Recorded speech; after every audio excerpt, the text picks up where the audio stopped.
औज़ुबिल्लाहि मिनश्शैतानिर्रजीम बिस्मिल्लाहिर्रहमानिर्रहीम। Dear students, next lecture of second year physics is Gauss's law. गाज एक साइंसदान था जिसने इलेक्ट्रिक फ्लक्स किसी भी सतह में कैलकुलेट करने के लिए एक जनरलाइज्ड फार्मूला और स्टेटमेंट दी।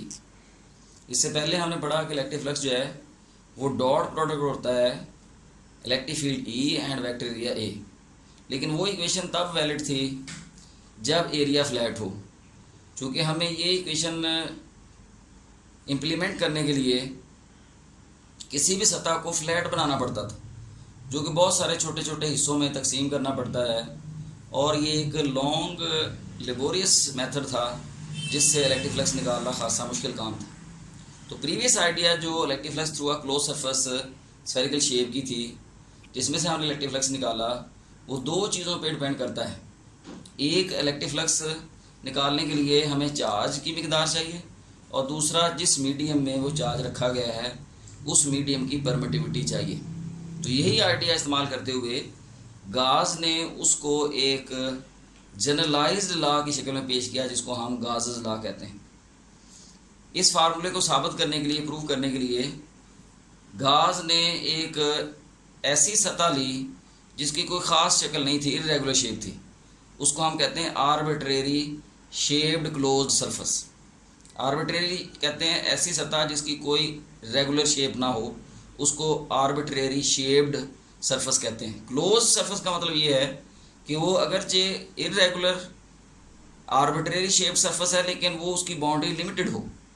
तो लिमिटेड बाउंड्री वाली क्लोज्ड सरफेस जो है, जिसकी कोई ख़ास शेप नहीं है, उसको हम आर्बिट्रेरी शेप्ड क्लोज सरफेस कहते हैं।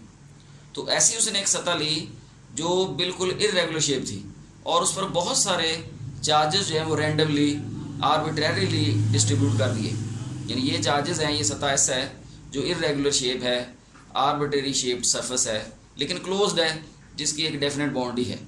उस पर बहुत सारे charges Q1, Q2, Q3, Q4 so on Qn जो है रैंडमली डिस्ट्रीब्यूट कर दिए। यानी ये अगर Q1 है तो ये Q3 है, Q4 है, ये Q2 है, यानी जिनकी तरतीब भी यकसा नहीं है। यानी एक के बाद दूसरा चार्ज जो है वो काउंटिंग के लिहाज से वो ही नहीं आ रहा, तो इसका मतलब ये आर्बिट्रेरीली डिस्ट्रीब्यूटेड चार्जेस हैं। तो उसका इलेक्ट्रिक फ्लक्स निकालने के लिए जो उसने आइडिया दिया कि हर चार्ज की वजह से अलहदा अलहदा फ्लक्स निकालें। तो सेकंड जो स्टेप है इस आर्टिकल का, कि हमने ये जो आर्बिट्रेरीली डिस्ट्रीब्यूटेड चार्जेस थे, जो एक आर्बिट्रेरी शेप्ड क्लोज सरफेस पे रैंडमली डिस्ट्रीब्यूट किए गए हैं, उन चार्जेस की वजह से हम इलेक्ट्रिक फ्लक्स कैलकुलेट करेंगे हर चार्ज की वजह से अलहदा अलहदा। तो पहला चार्ज Q1 है, idea given by previous section. पीछे वाले आर्टिकल में जो हमने आइडिया पढ़ा था वही उसने यूज़ किया। पहले चार्ज की वजह से इलेक्ट्रिक फ्लक्स φ1 है, जो मैथमेटिकली आ जाएगा Q1/ε0।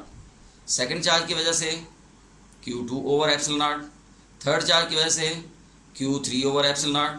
सो ऑन, इसी तरह चलते जाएं तो nth चार्ज की वजह से, क्योंकि लार्ज नंबर ऑफ चार्जेस हैं, तो nth जो भी फाइनल चार्ज होगा, से 100 है, 1000 है, 50,000 है, जो भी आखिरी चार्ज है, उसकी वजह से आ जाएगा Qn/ε0। तो टोटल इलेक्ट्रिक फ्लक्स अगर इस आर्बिट्रेरीली डिस्ट्रीब्यूटेड चार्जेस की वजह से अगर हमने निकालना है इस arbitrary shaped close surface S में, तो वो किसके बराबर आएगा? Sum of electric flux due to all charges. तमाम जो चार्जेस हैं Q1, Q2, Q3 so on Qn, उनकी वजह से अलहदा अलहदा फ्लक्स निकालेंगे और उन सब को ऐड कर लेंगे। तो total electric flux due to all charges आ जाएगा F(phi) is equal to φ1 plus φ2 plus φ3 plus so on φn। φ1 पहले चार्ज की वजह से, जो कि Q1/ε0 है, φ2 दूसरे चार्ज की वजह से, जो कि Q2/ε0 है, φ3 तीसरे चार्ज की वजह से, जो कि Q3/ε0 है। इसी तरह इनको जमा करते जाएँ तो φn आ जाएगा Qn/ε0। अगर हम गौर से देखें इस रिलेशन को, इसमें 1/ε0 यानी डिनोमिनेटर में जो ε0 है थ्रू आउट तमाम टर्म्स में कॉमन है। कांस्टेंट है ये, इसको हम बाहर निकाल लेंगे, 1/ε0 बाहर आ जाएगा और ब्रैकेट के अंदर आ जाएगा Q1 + Q2 + Q3 + so on Qn। ये ब्रैकेट के अंदर जो तमाम चार्जेस का मजमुआ है वो वही चार्जेस हैं जो इस आर्बिट्रेरीली शेप क्लोज सरफेस पे आर्बिट्रेरीली डिस्ट्रीब्यूट किए गए थे। तो इसलिए ये टोटल चार्ज उस सतह का आ जाएगा।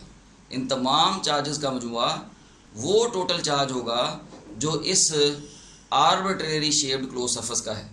तो फाई ई फिर आ जाएगा 1/ε0 total charge enclose by the surface. तो इस फार्मूले से ये साबित हुआ कि अगर हमने किसी भी सतह पे, वो सतह की ज्योमेट्री या शेप जैसी भी हो, लेकिन क्लोज्ड सरफेस हो, तो उसमें total charge total electric flux अगर हमने कैलकुलेट करना हो तो वो किसके इक्वल होता है, 1/ε0 times the total charge enclosed by the surface.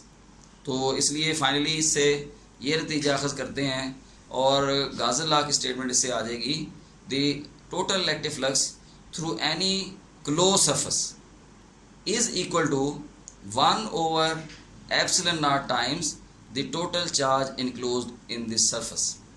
तो ये जो आइडिया है जिसको इस्तेमाल करते हुए किसी भी सतह में या सतह का फ्लक्स जो है वो कैलकुलेट किया जा सकता है, उसकी ज्योमेट्री या शेप जैसी भी हो, लेकिन हमें चार्ज की मिकदार पता हो तो उसका इलेक्ट्रिक फ्लक्स जो है वो हम कैलकुलेट कर सकते हैं।